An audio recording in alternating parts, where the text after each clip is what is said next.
Good morning, I'm Dr. Dumajan. It's February 12th, 2025. I'm sitting here with one of my patients who underwent the Thoracic Deuk laser disc repair for a herniated disc in his thoracic spine. You came to us with horrific pain in your spine, and you came from Georgia. You had your surgery done 12 hours ago, and here you are after surgery. How do you feel? I feel great. No more tired legs, no more hurting ribs. I don't know how to feel right now. I've had a hurting back for 2 years, been very depressed, felt hopelessness. Why did you feel hopeless? Because the other doctors couldn't help you? Well, I didn't want to go the route they wanted to do. I didn't want no fusions or nothing like that.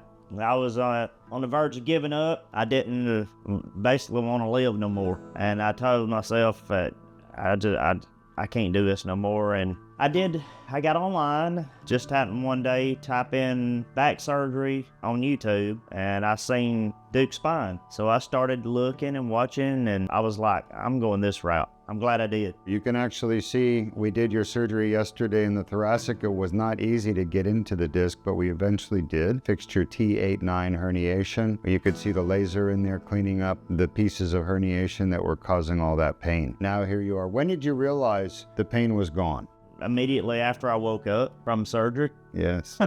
Right? And look at you, you're smiling. It was awesome. I mean, getting up this morning wasn't like it usually is. I got straight up, and the other times I basically had to crawl out of bed. Been a long road. My body don't know how to act right now. Well, you got a lot of good living ahead of you now that your back's fixed. Anything you want to say to the rest of the world? If you're having back problems and don't know which way to turn, I advise you to do your research, find Deuk spine. Dr. Deuk will fix your back. I guarantee it. Thank you so much, sir. Safe travels home. Thank you. All right.